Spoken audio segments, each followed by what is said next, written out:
Okay. Now it is coming, sir. Okay, good.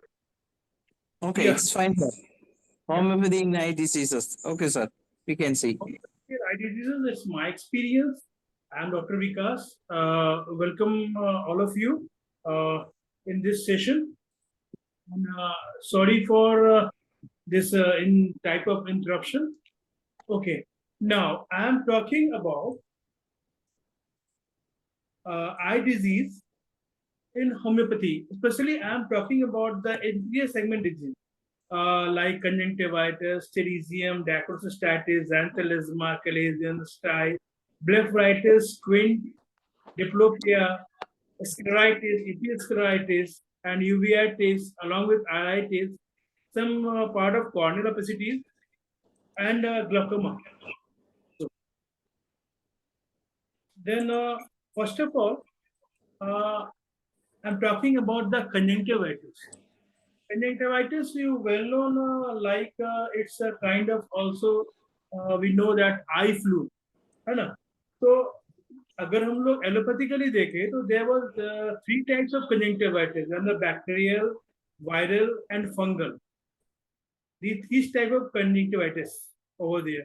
तो usual जो viral conjunctivitis की हम लोग बात करेंगे या बैक्टीरियल कंजंक्टिवाइटिस की बात करेंगे, जिसके साथ में कई बार सर्दी खांसी के साथ एसोसिएट होता है, दैट वाज वायरल कंजंक्टिवाइटिस. हम लोग यहाँ पर बहुत अच्छी मेडिसिन हम लोग यहाँ पे यूज कर पाते हैं, which is known as euphrasia. हम लोग यहाँ पे एक मेडिसिन जो यूज करते हैं, बहुत अच्छी मेडिसिन है, which is known as euphrasia. Euphrasia बहुत अच्छी मेडिसिन है इन प्रॉब्लम्स के लिए, जो कि आई का irritation, redness, watering and even allergies और कोल्ड के साथ अगर होता है तो वहां पे यूफ्रेशिया 30 का यूज करते हैं हम लोग orally. Even Euphrasia eye drops का यूज करते हैं, जो वैक्सन कंपनी बनाती है यूफ्रेशिया, उसका काफी कॉमनली यूज होता है. और not only Euphrasia eye drops का यूज इन कंजंक्टिवाइटिस के साथ में, इवन अगर किसी पेशेंट्स को डैक्रोसिस्टाइटिस की प्रॉब्लम भी है तो वहां भी हम लोगों ने यूफ्रेशिया काफी अच्छा, मेरा खुद का पर्सनल एक्सपीरियंस रहा है इन ये में, कि हम ओरल मेडिसिन में यूफ्रेशिया और साथ में अलॉन्ग विथ ये यूफ्रेशिया आई ड्रॉप्स देते हैं, तो हम लोग को काफी अच्छा रिजल्ट मिलता है वाटरिंग और एपिफोरा के केसेस के अंदर में. इसके अलावा अगर वो इन्फेक्शन के साथ में है, क्या स्टिकी डिस्चार्ज के साथ में हो रखा है आपका कंजंक्टिवाइटिस, स्टिकी डिस्चार्ज है साथ के अंदर साथ में, तो आप यहाँ पे पल्साटिला काफी बढ़िया यूज कर. जब भी आपका सुबह देखिएगा सो के उठता है पेशेंट तो येलो डिस्चार्ज होता है, थिक येलो डिस्चार्ज होता है, तो ऐसे सिम्टम्स के अंदर में, और आप पल्साटिला काफी अच्छा यूज होता है कंजंक्टिवाइटिस के अंदर में. अब हम लोग बात करेंगे यहाँ पे टेरिजियम की. टेरिजियम एक थिन मेम्ब्रेन कंजंक्टिवा के पास से, स्पेशली नेजो साइड से एक थिन मेम्ब्रेन निकलता है, जो हमारे आंखों के कॉर्निया की तरफ जाके एक्सपोज, उसके ऊपर में क्या कहते हैं उसको, उसके ऊपर में एक लेयर डेवलप कर देता है, जिसकी वजह से कॉर्निया पर दबाव डलता है, और दबाव की वजह से विजन में डिस्टर्ब होती है, और वो दिखने भी खराब होता है. प्लस कॉर्निया चूंकि एक अवास्कुलर स्ट्रक्चर होती है, तो वहां पे नई ब्लड वेसल्स बना लेता है, जिसकी वजह से वहां पे भी कॉर्निया पे इंफेक्शन होने का चांसेस बढ़ जाता है. तो वैसे कंडीशंस के लिए टेरिजियम्स को दूर करने के लिए जिंकम मेटालिकम 200 का 5 ड्रॉप्स एवरी थर्ड डे आप इसको यूज कीजिए. बहुत ही अच्छा इसका रिजल्ट्स आता है. यूजुअल जो टेरिजियम होता है ज्यादातर उन जगहों पे ज्यादा, उन पेशेंट पे ज्यादा देखने को मिलता है जहाँ के डस्टी कंडीशंस हो. तो जहाँ भी डस्टी कंडीशंस वाले पेशेंट्स होते हैं तो उन जगहों पर ये काफी अच्छा रोल प्ले करता है. और वहाँ पे बार बार, इवन वहाँ पे एक ही एलोपैथ में हमारे पास में एक ही उपाय होता है, आप उसकी सर्जरी कर दो, आप उसकी सर्जरी कर दो, वो सर्जरी करके आप हटा दो. लेकिन सर्जरी होने के बाद भी कई बार वो दोबारा से रीग्रो करता है. तो वैसे कंडीशंस में जिंक मेटालिकम 200 मेडिसिन का 5 ड्रॉप एवरी थर्ड डे इसको आप यूज करें और काफी अच्छी रिजल्ट आती है टेरिजियम्स को खत्म करने में भी, और जो रीग्रो हो रही है उसमें भी काफी बढ़िया रोल प्ले करता है।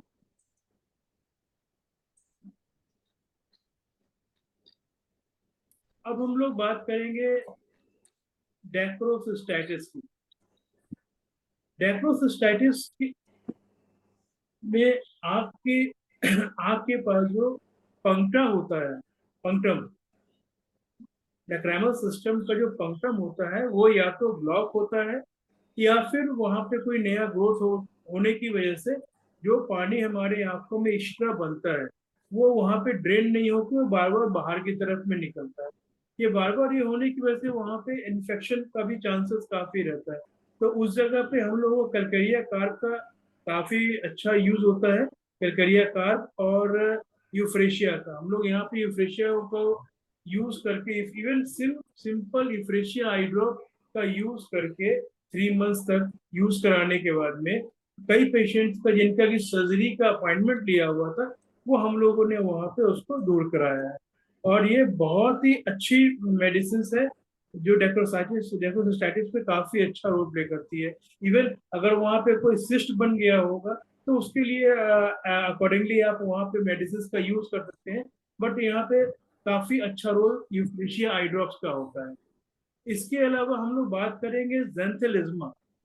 ज़ेंथेलिज्मा आप देखते होंगे आंखों के ऊपर, आंखों के पलकों के ऊपर में कॉर्नर्स पे येलो डिपॉजिट बन जाता है जो दिखने में काफी खराब लगता है, जो कि होता है कोलेस्ट्रॉल बढ़ने की वजह से। और कई लोगों की फैमिली हिस्ट्री होती है ज़ेंथेलिज्मा। तो वैसे कंडीशंस में अगर हम लोग आंख वाले डॉक्टर के पास में पेशेंट आते हैं, भाई ठीक है उसको कुछ नहीं करना है, आप कोलेस्ट्रॉल का ख्याल रखो, उससे आपका कवर अप कर जाएगा, उससे आपका कवर अप कर जाएगा। तो उतना ही देख करके हम लोग ये करते हैं, या फिर हम उसको भेज देते हैं स्किन स्पेशलिस्ट के पास में, वो स्किन वाले उसको वहां पे लेजर करके उसको वहां बर्न करते हैं। लेकिन फिर वहां अगर कोलेस्ट्रॉल बढ़ता है तो दोबारा होने के चांसेस बढ़ जाता है। तो वैसे कंडीशंस में यहाँ बहुत ही अच्छी मेडिसिन आती है जिसमें अगर आप इस चीज को नोट करना चाहें अपने पेशेंट्स के लिए, मेरा खुद का पर्सनल एक्सपीरियंस रहा है। Thuja 30, thuja 30 4 drops 3 times a day, cholesterinum 30 potencies के अंदर में 4 ड्रॉप 3 टाइम्स अ डे, और साथ में इसके चेरिडोनियम और कार्डियोस का दोनों का mother tincture 20 drop 3 times a day. आप इसको 3 महीने के लिए दे दीजिए और देखिए वहां पे रिजल्ट कैसा आता है। अगर जो भी वहां पे पहला, आप पहले महीने में देखेंगे जो जितना डार्कनेस है वहां पे एलिवेशन है, येलोइश डिपॉजिट है, वो धीरे धीरे कम होगा और फिर वो पूरा से डिसअपियर हो जाता है। ये मैंने मोर देन 10 पेशेंट्स के अंदर में इसका यूज किया हुआ है और they are really get benefited.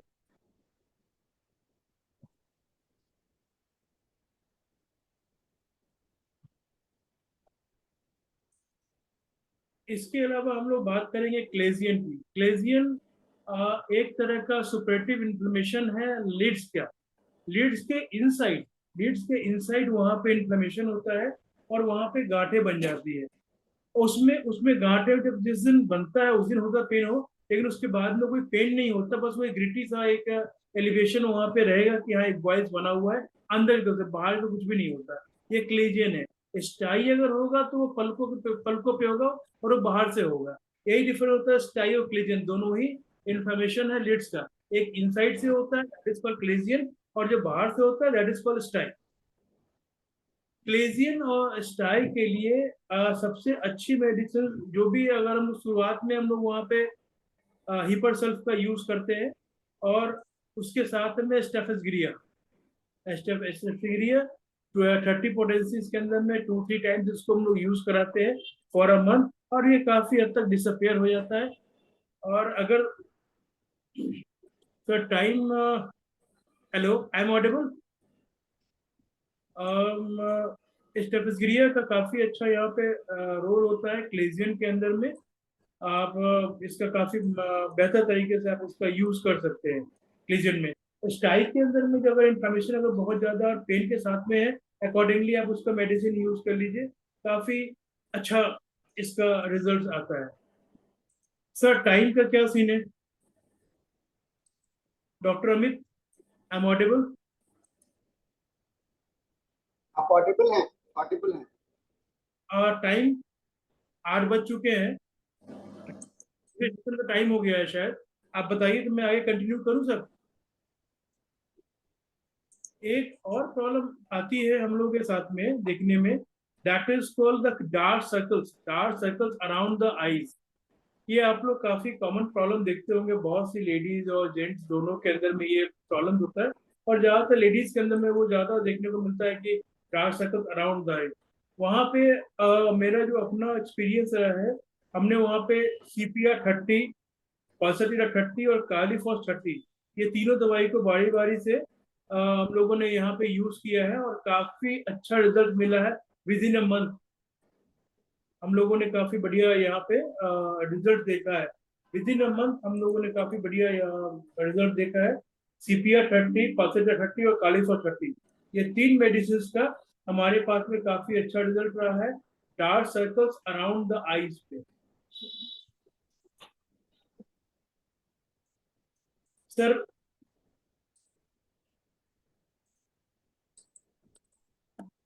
आगे कंटिन्यू करूं सर? 8 बज चुके हैं सेकंड सेशन के लिए। इसके इसके अलावा हम लोग सर एक बात करेंगे, आज के दिन में सबसे ज्यादा जो प्रॉब्लम हम लोग को दिखता है, that is called squint. Squint जब भी होगा यहाँ पे डिप्लोपिया,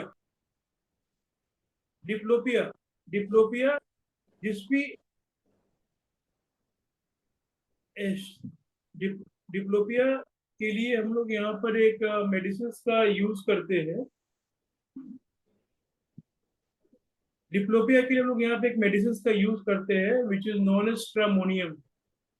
डिप्लोपिया के लिए बहुत अच्छी मेडिसिन यहाँ पे आती है, जहाँ भी डबल विजन की प्रॉब्लम हो रखी है वहाँ पे स्ट्रामोनियम का बहुत ही अच्छा रोल होता है, आप वहाँ पे उसका यूज कर सकते हैं।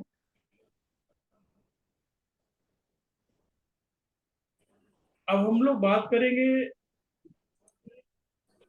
अब हम लोग बात करेंगे आपकी एक disease which is known as squint और स्ट्राबिस्मस।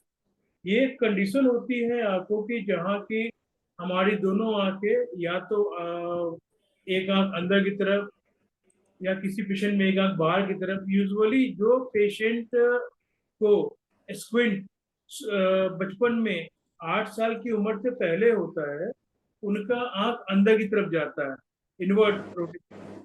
और जिन पेशेंट्स का ये 8 साल के बाद में स्क्विंटिंग होता है, तो उन लोगों का आउटवर्ड जाता है थोड़ा सा। कुछ कुछ पेशेंट में जैसे मायोपिक कंडीशन में, या फिर जैसे कुछ पेशेंट है जो वीक ज्यादा होते हैं बच्चे, उन लोगों में स्क्विंट होने का चांसेस ज्यादा बढ़ जाता है। ये ये एक तरह का मसल्स वीकनेस है, ये basically it's a neurological condition. और इसके अंदर में ग्लासेस, विजन थेरेपी और कई बार सर्जरी भी हम लोग यहाँ पे देते हैं।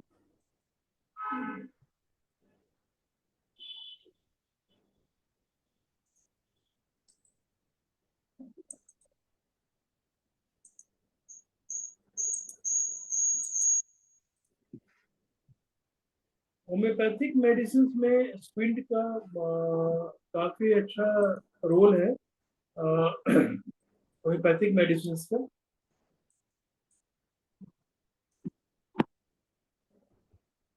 काफी बेहतर हो रहा है, और माइल्ड टू मॉडरेट केसेस में काफी बढ़िया आई मसल्स में जो स्ट्रेंथ हम लोग देने की कोशिश करते हैं, ये हमारी होम्योपैथिक मेडिसिन के अंदर में काफी बढ़िया होता है, मसल्स को बहुत अच्छे तरीके से। यहाँ पे हम लोग मेडिसिन के नाम, ये हम लोग फाइसोस्टिग्मा काफी अच्छी मेडिसिन यहाँ पे रोल प्ले करती है। फाइसोस्टिग्मा काफी अच्छा रोल प्ले करती है आपके इसमें। इसके अलावा ज़ाबोरंडी मेडिसिन ये स्क्विंट में काफी बढ़िया, जो आई हमारी आंखें जो इनवर्ट रोल प्ले कर घूम जाती है इन साइड में, तो लोग वहाँ पे काफी अच्छा इसका रोल प्ले देखते हैं। इसके अलावा साइक्लामेन बहुत अच्छा यूजफुल मेडिसिन है। जब भी नाक की तरफ यानी आंखों की नाक की तरफ में जो स्क्विंट हमारा घूम गया है, तो उसके लिए काफी अच्छा है। जहाँ इसकी वजह से पेशेंट को डबल विजन या क्लाउडी विजन होता है, तो साइक्लोमिना काफी बढ़िया यूज है।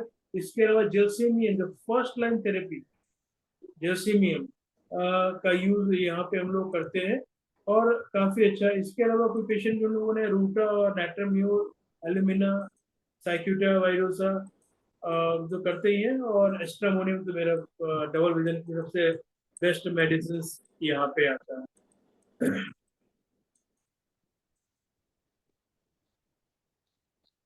इसके अलावा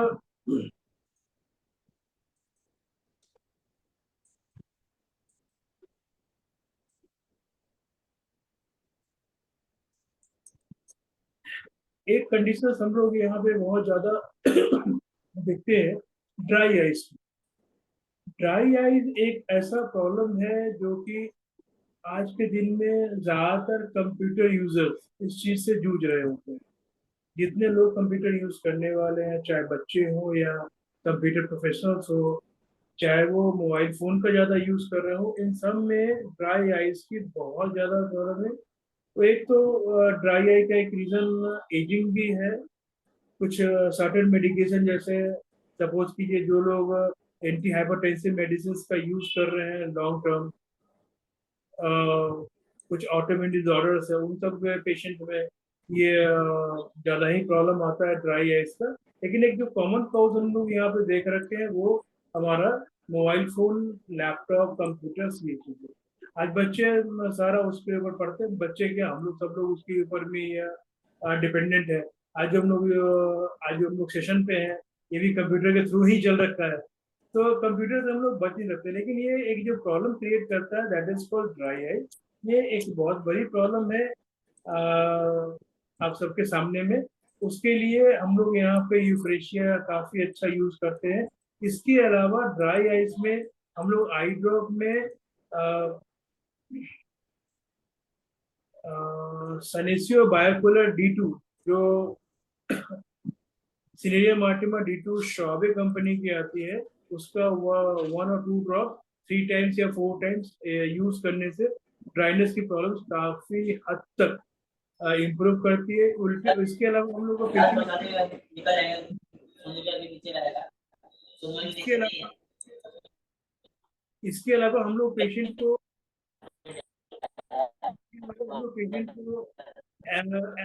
वाटर इंटेकिंग ज्यादा बढ़ाने कहते हैं। इससे काफी अच्छा वो लोग आता है।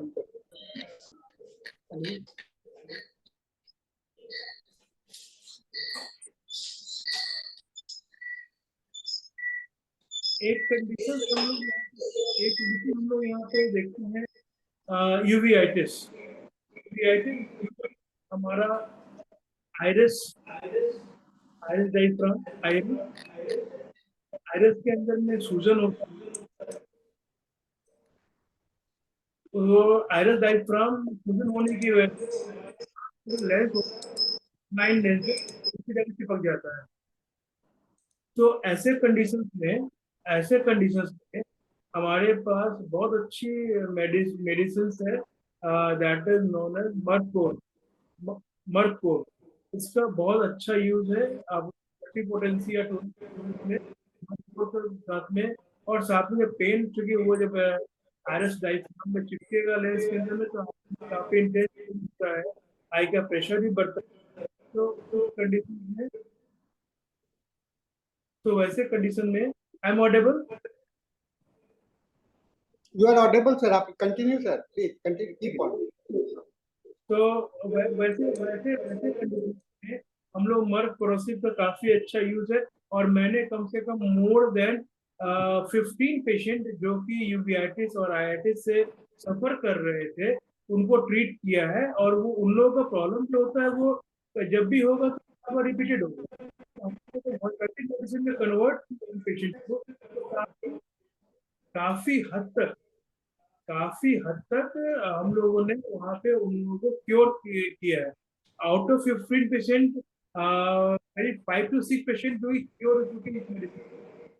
उसके साथ में उनके सिम्टम्स के हिसाब से हम लोगों ने और मेडिसिन का यूज किया था, लेकिन जो मेन जो यहाँ मेडिसिन था हमारा मर्क एसिड, और साथ में हम लोगों ने बेराडोना काफी अच्छा यूज किया था और बहुत बढ़िया।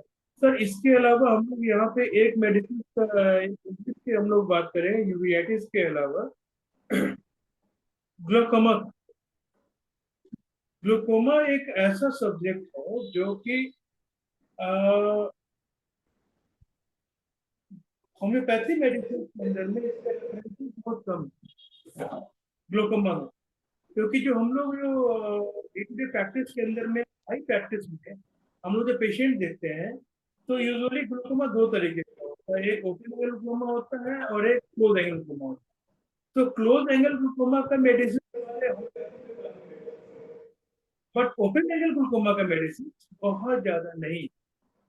अभी उसके ऊपर में काफी काम कर रहे हैं उन पेशेंट्स के ऊपर में जिनका कि ऑलरेडी जो ग्लूकोमा सफर कर रहे हैं, जिनका ऑलरेडी डायग्नोज हो चुका है, और जो ओपन एंगल ग्लूकोमा पेशेंट है उनके ऊपर। और अभी आने के पहले उन ग्लूकोमा पेशेंट को देख के आ रहे, तो ऑलरेडी उनका जो इंग्लिश मेडिसिन चल रहा था, हम लोगों ने वहाँ पे एक मेडिसिन और ऐड भी किया है, दैट इज फॉस्फोरस, फॉस्फोरस 200, जो हम लोग वीकली यूज करा।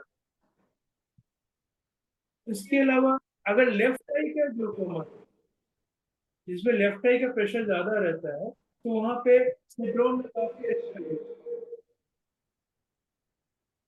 सेड्रोन काफी अच्छा यूज है। लेकिन हम लोग यहाँ पे प्राइमरी में हम लोग फॉस्फोरस का काफी बढ़िया यूज है। और जो भी ग्लूकोमा में पेशेंट है उनका जो भी प्रिस्क्रिप्शन चल रखा हो, उसके साथ में आप फॉस्फोरस 200 का जरूर यूज कीजिए, या तो वीकली कीजिए या फिर डिपेंड करता है कितना प्रेशर उनका है। यूजुअली नॉर्मल प्रेशर जो होता है आई का, वो 12 टू 18 के आसपास रहना चाहिए। उसके ऊपर में और प्रेशर को कम करने की मेडिसिन आपको यूज करना है। ग्लूकोमा एक उसकी विजन जो है ना वो कम होती चली जाती है, साइड की विजन, साइड की विजन ऑलवेज वहां पे कम होगी। पापा भिजवा दीजिएगा। या कोई नहीं। हेलो, हाँ मैं, तो हम लोग आगे बात करें इसके पीछे में, तो हम लोग बात करते हैं ग्लूकोमा की। ग्लूकोमा के अलावा हमारे पास में एक जो सबसे जो कॉमन डिजीज होता है, that is called cataract. Cataract के साथ मेरा अपना जो एक्सपीरियंस रहा है, अगर हमने कैटरैक्ट को अर्ली डायग्नोस किया, अर्ली डायग्नोसिस के अंदर में है कि जब भी आपके जो पेशेंट 60 के अराउंड हो गए, 55-60 के अराउंड हो गए, और उनका पावर का चश्मा अगर वो प्लस पावर से माइनस पावर से चेंज कर रहा है, अगर वो प्लस पावर का यूज कर रहे हैं और वो बाद में माइनस में कन्वर्ट कर रखा है, निगेटिव पावर में आकर, सपोज कि ये +1 पावर उनका यूज हो रहा था डिस्टेंस विजन के लिए, नाउ दे कन्वर्ट टू -1 या -1.5 पावर में अगर वो आ गए, तो that condition is known as dental changes. Dental changes is a kind of cataract. जो हमारे आंख के अंदर जो क्रिस्टलाइन लेंसेज है, ये उसका रिफ्रैक्टिव इंडेक्स चेंज हो रहा है। रिफ्रैक्टिव चेंज होने का जो बेसिक रीजन है, वो सिर्फ और सिर्फ वो कैटरैक्ट में कन्वर्ट कर रखा है। अगर हम इस स्टेज के ऊपर में उनकी मेडिकेशंस करते हैं, तो इनको कैटरैक्ट सर्जरी कराने की जरूरत नहीं पड़ती है। लेकिन उसमें भी कैटरैक्ट के डिफरेंट टाइप्स आते हैं, जैसे पोस्टीरियर सब capsular cataract, posterior polar cataract, ऐसे कैटरैक्ट जो सेंट्रली वो कैटरैक्ट डेवलप कर जाते हैं, किसी डेवलप कर गई, पेरिफेरल है कोई दिक्कत नहीं, उसको सर्जरी की तत्काल जरूरत नहीं होती, उससे ग्लासेस से काम चलेगा, ड्रॉप से काम चलेगा।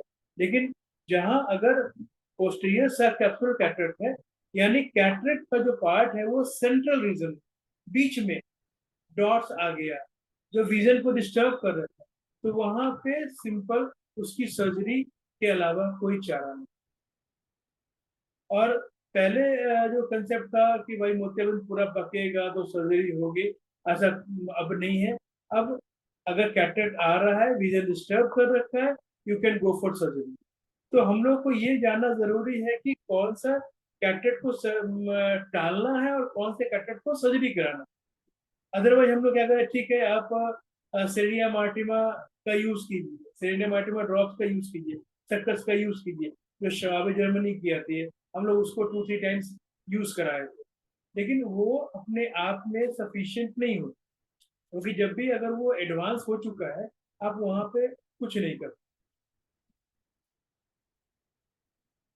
सकते। इसके अलावा जैसे हम लोग जब भी कैटेट का डेवलपमेंट स्टार्ट होता है तो वहाँ पर हम लोग सीनियर मार्टिमा ड्रॉप्स का यूज करें, उससे काफी हद तक आपका कैटेट का सर्जरी की संभावना काफी हद तक कम हो जाती है।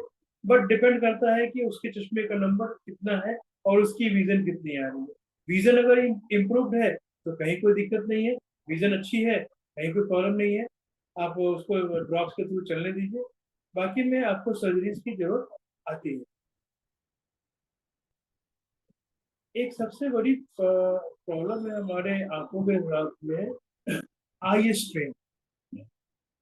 आई स्ट्रेन जब भी हेडेक के साथ पेशेंट को हल्का ब्लर विजन दिख रहा है, हेडेक है, तो सबसे पहले उसकी आंखें जरूर टेस्ट करवा लें, कहीं कोई लैटेंट नंबर, हिडन नंबर्स तो नहीं। कई बार हम लोग यंग पेशेंट में देखते हैं कि उनको थोड़ा बहुत हाइपरमेट्रोपिया यानी प्लस का नंबर रहता है, जो कि या तो हम लोग उसको आंखों में ड्रॉप डालने के बाद में उसके रिफ्रैक्शन करते हैं, वहां मालूम चलता है, या फिर फॉगिंग करते हैं। जो अगर स्ट्रेन हेडेक के साथ ठीक है, मेरे को सब कुछ दिख रहा है, मुझे सब कुछ प्रॉब्लम है, कोई दिक्कत नहीं है, मेरा विजन ठीक है, उसके बाद भी हेडेक हो रखता है और वो हेडेक सुबह सो उठ के नहीं हो, कुछ देर पढ़ने के बाद, काम करने के बाद आपका हेडेक होता है, तो वहां पे आईज का रिफ्रैक्शन जरूरी है। कई बार क्या होता है लैटेंट हाइपरमेट्रोपिया, जो कि आप आई टेस्ट करेंगे 0 आएगा, विजन 6 होगा, लेकिन आपका विजन वहां पे डिस्टर्ब रहता है, आपको हेडेक होगा। तो वैसे कंडीशंस में, वैसे पेशेंट्स के अंदर में हम लोगों को रूटा जी का काफी अच्छा रोल है। रूटा जी, आप वहाँ पे रूटा जी का प्रेस्क्रिप्शन दीजिए, प्रेस्क्रिप्शन रूटा जी दीजिए, और उसके बाद भी अगर थोड़ा बहुत प्रॉब्लम रह जाता है, आप उसकी आई टेस्ट जरूर कराइए। रेफ्रैक्शन करके चश्मा मिल गया, उसकी प्रॉब्लम दूर होगी, क्योंकि वहाँ पे एकोमोडेशन का प्रॉब्लम है।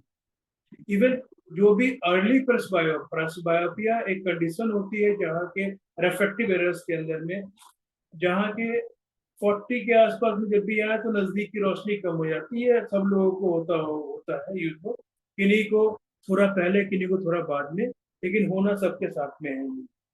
तो ये होना सबके साथ में है। तो वैसे कंडीशन में तो जब भी इस तरह की कंडीशन आती है तो हम लोगों को देखना है। तो ये जो प्रेसबायोपिया, जो रेफ्रैक्टिव एरर की कंडीशन होती है, जहाँ की 40 के अराउंड जब भी हम आते हैं और हमारा चश्मे का नंबर की रिक्वायर होती है, मेरा दूर एकदम क्लियर होगा, नजदीक में जो भी पढ़ना होगा हम लोग कुछ यहाँ की जगह पे उसको यहाँ दूर करके पढ़ना पड़ेगा, तो वो उसकी जो एज होती है 36 साल से लेकर 40 के बीच में, ये पेशेंट्स को प्रॉब्लम होता है। जो लोग बैंकर्स हैं, जो बैंक में काम करते हैं, जो क्लर्कल काम करते हैं, नियर पे ज्यादा काम है, जो सिस्टम पे ज्यादा देर काम कर रहे हैं, जीरो देखने में दिक्कत हो रखी है, तो वैसे कंडीशंस में उनकी आई टेस्ट करके नियर विजन ग्लासेस देना है। साथ में वहाँ पे रूटा जी का भी काफी अच्छा रोल प्ले करता है। थोड़ा सा डाइट इंप्रूव करना है, पानी ज्यादा पीना है वैसे कंडीशन में, और 40 के आसपास जब भी पेशेंट है तो उसको नियर विजन ग्लासेस चाहिए। इसके अलावा जो सबसे बड़ा कॉमन प्रॉब्लम हमारे आंखों में एक आता है रेफ्रेक्टिव एरर्स के अंदर में, which is known as myopia. और मेजोरिटी ऑफ पीपल, बच्चों में देखिएगा मायोपिया कंसिडर, मायोपिया हेरिडिटरी हो, अगर फादर मदर में से कोई एक मायोपिक है तो उसमें 2 बच्चों में से एक बच्चा मायोपिक होगा। इसके अलावा कुछ बच्चे जो लो बर्थ वेट वाले पैदा होते हैं, जैसे कि 1500 ग्राम, 1500 ग्राम, 1600 ग्राम, मतलब लेस देन 2 kg, जो भी पेशेंट्स होते हैं, आप लेस देन 2 kg वाले पेशेंट में मापिया होने का इंसिडेंस बहुत ज्यादा होता है, ड्यू टू कि उनका वेट बहुत कम है। ठीक है, तो अब मापिया जो होता है वो प्रोग्रेसिव है, जैसे जैसे हम बच्चा बढ़ता है वैसे उसका मापिया बढ़ता है। तो इन बच्चों का मापिया देख करके, रेफ्रैक्टिव एरर्स को पहचान करके, स्कूल के अंदर में बहुत सारे टीचर्स स्कूल से बताते हैं कि बच्चे को जरा 1-2 बेंच पीछे बैठाए, तो उसको दिखने में दिक्कत हो रही है। वो टीचर ज़्यादा अच्छे तरीके से उस चीज़ को डायग्नोज कर पाते हैं कि बच्चा मेरा आँख को दबा के आँखों को स्क्वीज करके तो नहीं देख पा रहा है, वैसे देख रहा है, वो वहाँ से बोर्ड से कुछ नोट कर पा रहा है, नहीं कर पा रहा है। तो वैसे कंडीशंस में हम लोगों को ये चाहिए कि ऐसे कंडीशन में हम लोगों को चाहिए कि उनका रिफ्रैक्टिव एरर्स को देख करके उनकी आंखों को चश्मा वहाँ पे दे। और बच्चों में जिनका भी रिफ्रैक्टिव एरर्स -2, 3 से ऊपर होता है, उनको एवरी 6 मंथ पे उनकी आँखें जाए। मायोपिया का अभी हम लोग मायोपिया थेरेपी पे काम कर रहे हैं, जिसके अंदर में कुछ मेडिसिन हम लोग ओरल मेडिसिन दे रहे हैं। और उसमें जो सबसे बेस्ट मेडिसिन है विच इज नोन एज फाइसोस्टिग्मा। आप बच्चों का मायोपिया है, उन मायोपिक पेशेंट में फाइसोस्टिग्मा का काफी अच्छा रोल है। ये जो फाइसोस्टिग्मा है, इसको अगर हम लोग पेडिकली दें पेशेंट्स को, तो इसका मायोपिया का प्रोग्रेशन काफी रुकता है, काफी हद तक कम होता है। खासकर ग्रोइंग एज के बच्चे, जो बच्चे 12 साल, 14 साल, 16 साल तक के एज के बच्चे जिसमें ग्रो कर रहे होते हैं, उस समय उसका पावर बहुत फास्ट तरीके से बढ़ता है। हर देखिएगा, हर 6 महीने में 0.5, 1 साल में -1, किसी किसी बच्चे में -2 तक तो अडेप्टर का डिफरेंसेस आता है। तो वैसे वैसे बच्चों के लिए फाइसोस्टिग्मा एकदम रामबाण मेडिसिन है, आप उसको जरूर यूज कीजिए। फाइसोस्टिग्मा 30 आप यूज कर सकते हैं, डिपेंड करता है उसके इफेक्टिव एरर्स के ऊपर में। 3 ड्रॉप्स ट्वाइस अ डे या फिर वंस अ डे भी हम लोग अभी यूज करवा रहे हैं, क्योंकि हम लोग वंस अ डे इसलिए यूज करते हैं, कुछ हम लोग और भी मेडिसिन का यूज कर रहे हैं वहाँ पे। तो ये मायोपिया का प्रोग्रेशन से काफी हद तक रोकता है फाइसोस्टिग्मा। बहुत अच्छी मेडिसिन है। अब इसी में जैसे जो बच्चों का पावर -6 के एबव है, जो कि पैथोलॉजिकल मायोपिया में चला जाता है, तो वैसे पेशेंट में भी हम लोग आप इसका यूज कीजिए। इसके अलावा फास्फोरस भी काफी अच्छा वहाँ पे रोल प्ले करता है, कुछ नया डेवलपमेंट नहीं होने देता। तो आप इस चीज को देख सकते हैं, आप आराम से ये कीजिए। इसके अलावा आई डिजीज में जो मेरा अपना ओपिनियन रहता है कि पेशेंट का रिफ्रैक्टिव एरर्स पे ज्यादा, देखिए अगर हेडेक है, चश्मा पहन रहा है या चश्मा नहीं पहन रहा है, उसके विजन जरूर चेक करवाना होता है। आप जरूर चेक करवाइए विजन, क्योंकि ये एक बहुत ही इम्पोर्टेंट पार्ट है। क्योंकि कई बार क्या होता है, हम सिर्फ दवा देके चलो ठीक है ये रिफ्रैक्टिव एरर्स है, हम लोग यहाँ पे चलो चश्मे के बगैर भी काम चला लेंगे। बहुत लोगों का होता है कि चश्मा हमको नहीं पहनना, लेकिन जहाँ रिफ्रैक्टिव एरर है, जहाँ विजन प्रॉब्लम है, वहाँ चश्मा एकदम से रिक्वायर्ड है। वहाँ दवाओं का बहुत ज्यादा कोई रोल नहीं, दवाओं का रोल वहाँ पे है जहाँ पे रिफ्रैक्टिव एरर्स में कोई रोल नहीं होता है दवाओं का, तो वहाँ बहुत ज्यादा रोल पे नहीं करेगा। मैपिया है तो मैपिया में वो प्रिस्क्रिप्शन के साथ में, चश्मे के साथ में आप उसको ऐड कर दीजिए, फाइसोस्टिग्मा को। इसके अलावा तो ये बहुत सारी चीजें हैं। अभी हमारा एक पार्ट और बच गया है, जो कि हमारे posterior segment of eye disease का है, जो हम लोग अगले सेशन में इस चीज को पूरा करेंगे। अभी जो एंटीरियर सेगमेंट के अंदर में हम लोगों ने काफी कुछ डिस्कस किया है आपके साथ में। एक दो हमारा प्रॉब्लम से यहाँ पे और एक दो प्रॉब्लम हमारा और बचा हुआ है, जो हम लोग उस पर डिस्कस करते हैं। तब से एक हम लोगों ने आपको शुरू में शायद आपने देखा होगा, ने आपसे ज़ेंथेलिज्मा की बात की थी हम लोगों ने। ज़ेंथेलिज्मा जो हमारे आईज के इस वाले पार्ट पे वाइट वाइट येलोइश टाइप का यहाँ पे डिपॉजिट बन जाता है, जो कि कोलेस्ट्रॉल की वजह से होता है। बॉडी में कोलेस्ट्रॉल ज्यादा होने की वजह से ये प्रॉब्लम आती है। वहाँ पर बॉडी में कोलेस्ट्रॉल ज्यादा होने की वजह से प्रॉब्लम आती है। तो उसके लिए मैंने, जो मेरा अपना ओपिनियन है, कुछ मेडिसिन हमने यहाँ पे जो हम यूजुअल सजेस्ट करते हैं, और जो भी काफी हद तक उन येलो स्पॉट्स को क्योर करता है। तो उसके लिए हमने जो यूज किया हुआ, जो मेरा अपना एक्सपीरियंस आया है यहाँ पे, हम लोगों ने वहाँ पे यूज किया हुआ Thuza 30, जो 4 ड्रॉप्स 3 टाइम्स ओरली लेना होता है। कि इसके कोलेस्टोरियम 30 पोटेंसी में हमारा यूज करते हैं 4 ड्रॉप 3 टाइम्स के लिए। साथ में हमने ये 2 मेडिसिन चेरेडोनियम और कार्डुअल, इस दोनों का मोनोटिक्स 20 ड्रॉप 3 टाइम्स के लिए विद अलॉन्ग विद वाटर हम लोग इसका यूज करते हैं। और आप ये दवा यूज कीजिए, 3 महीने के अंदर में आपका वो डिपॉजिट्स काफी हद तक वो खत्म होगा जेंथेलिज्म।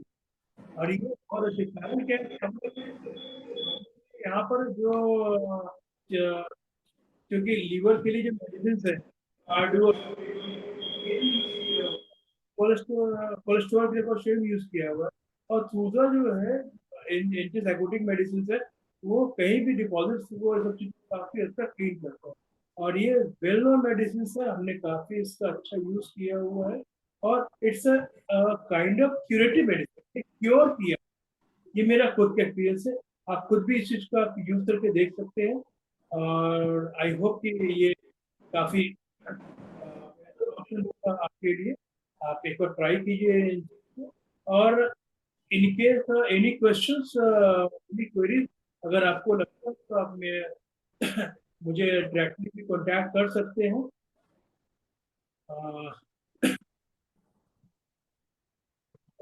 कोई क्वेश्चन आपकी अगर आप पूछना चाहते हैं अभी तक के सेशन में कुछ चीज, तो आप प्लीज वो कर सकते हैं मुझसे।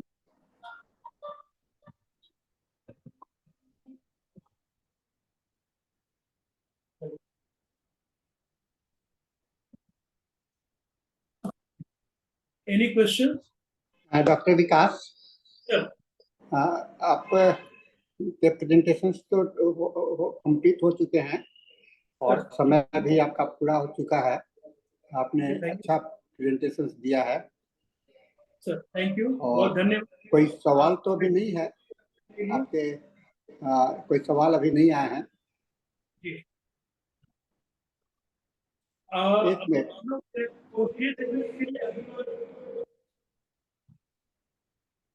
हेलो सर, अब अपना मोबाइल नंबर मांग रहे हैं लोग। मेरा फोन नंबर 9। आप टाइप कर दीजिए ना, जरूर चैट बॉक्स में टाइप कर दीजिए। सर।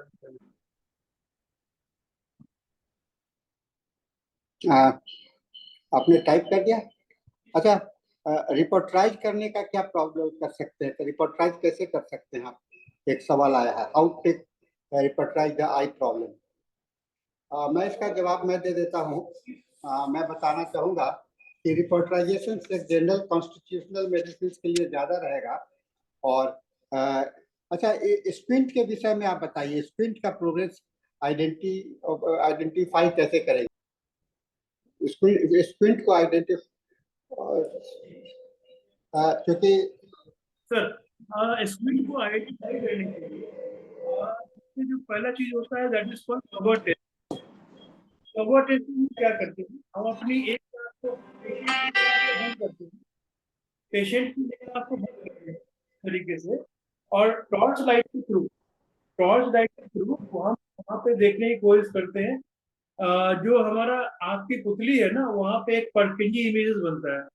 अगर हटाने के बाद दोनों आंख की परकिंजी इमेजेस एक जगह बन रही हो, एक सेंटर में बन रही हो, तो उसको स्क्विंट नहीं है। और जिस पेशेंट का विकास जी आपको शॉर्ट करना पड़ेगा, खत्म करना पड़ेगा, क्योंकि हम लोग का सेशन पूरा हो गया है। हम लोग 1 मिनट एक्सीड कर रहे हैं। और फिर आप कभी आइए अगले सेशन में इस पे हम लोग अगले सेशन में इसको और एक्सप्लेन कीजिएगा। तो इसके साथ में आज का सेशन पूरा होता है। हम लोग सेशन को हैंड ओवर करते हैं डॉक्टर मनीष आजाद को for the English session. Doctor Manish Azad will be taking the English session also. Thank you sir. Yes, sir. Thank you very much. Manish Azad? Yes, sir. Yes, sir. So I make you, Dr. Manish, I make you the co-host now.